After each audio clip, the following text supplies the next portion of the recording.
വന്ന് നിന്നപ്പം തന്നെ ചേട്ടൻ നമ്മുടെ ഹട്ടിലേക്ക് ഇങ്ങനെ ഒരുപാട് ഐറ്റം കൊണ്ടുവന്നു. അതിനകത്ത് പൊടിമീനും കൂന്തലും ഒക്കെ ഉണ്ടായിരുന്നു. നമ്മൾ ആദ്യം തന്നെ ട്രൈ ചെയ്തായിട്ട് ഇവിടുത്തെ ഓക്ടോപ്പസ് ആണ് കേട്ടോ. എൻ്റെ ലൈഫിൽ ആദ്യമായിട്ടാണ് ഓക്ടോപ്പസ് ഞാൻ ട്രൈ ചെയ്യുന്നത്. ഭയങ്കരമായിട്ട് എനിക്ക് ഇഷ്ടമായി. പിന്നെ അത് കഴിച്ചുകൊണ്ടിരിക്കുന്ന ടൈമിലാണ് ചേട്ടൻ നേരെ ഞണ്ടുകറിയും താറാവും ഒക്കെ കൊണ്ടുവരണം. അങ്ങനെ നമ്മൾ താറാവ് കൊണ്ടുവന്നിട്ട് താറാവിൻ്റെ ഒരു കഷ്ണം എടുത്ത് നോക്കി. മോനെ എടുത്ത് പറയേണ്ട ഐറ്റം മുയൽ കഴിക്കാൻ വന്നതാണെങ്കിൽ എൻ്റെ മനസ്സിൽ ഇടയ്ക്കെടുത്ത താറാവാണ് കേട്ടോ. അത്യാവശ്യം കുരുമുളകിന് ഡോമിനൻ്റ് ഉണ്ടെങ്കിൽ വലിയ എരിവ് ഫീൽ ചെയ്യുന്നില്ല, നല്ല അസൽ കറി. അങ്ങനെ ഇരിക്കുന്ന ടൈമിലാണ് നമ്മുടെ നേരെ മുയൽ വരുന്നത്. മുയലും ഫ്രൈ വന്നു, അതും കഴിച്ചു.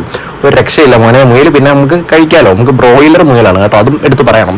അത് കഴിച്ചുകൊണ്ടിരിക്കുമ്പോൾ നല്ല ഞണ്ട് റോസ്റ്റ് വേണം. ഞണ്ട് റോസ്റ്റും പുട്ടുമായിട്ട് പിന്നെ വേറൊരു വൃത്തവും പിടിച്ചു. അതും എനിക്ക് ഭയങ്കര ഇഷ്ടമായി. ഓവറോൾ ഞങ്ങൾക്ക് 4-5 പേർ കഴിക്കുന്നതിന് 3500 രൂപയ്ക്ക് ഭയങ്കര ലാഭമായിട്ട് തോന്നി. കാര്യം ഫുഡിന്റെ കാര്യത്തിൽ നല്ല ക്വാളിറ്റി. മുന്നേയൊക്കെ ഗരുഡായൂർ പോയിട്ടുണ്ടെങ്കിൽ ആറ്റുമുഖം ഇത്തവണ എൻ്റെ മനസ്സ് കീഴടക്കട്ടെ. അങ്ങനെ വന്നപ്പോഴാണ് ഇവർ ഔട്ട്ഡോർ ഡൈനിങ് കാണുന്നത്. ഒരു രക്ഷയില്ലായിരുന്നു മോനെ. ഇവിടുന്ന് കഴിക്കാത്തതിൽ ഭയങ്കരമായിട്ട് മിസ് ഫീൽ ചെയ്തു. കാര്യം നല്ല വൈബും നല്ല ആംബിയൻസും. ഈ 2 ബോട്ട് മെർജ് ചെയ്തിട്ടാണ് കേട്ടോ ഇവർ ഉണ്ടാക്കിയത്. മാത്രമല്ല ഇവരുടെ വാട്ടർ ആക്ടിവിറ്റി ഉണ്ട്. പെർ ഹെഡിന് സ്പീഡ് ബോൺ 250 രൂപ ഭയങ്കര വേർത്തായിട്ട് തോന്നി. അപ്പോൾ ചാനൽ ആദ്യമായിട്ടാണ് കാണുന്നതെങ്കിൽ ചാനൽ ഒന്ന് ഫോളോ ചെയ്തേക്കട്ടെ. നമുക്കിനി വീണ്ടും കാണാം. See U.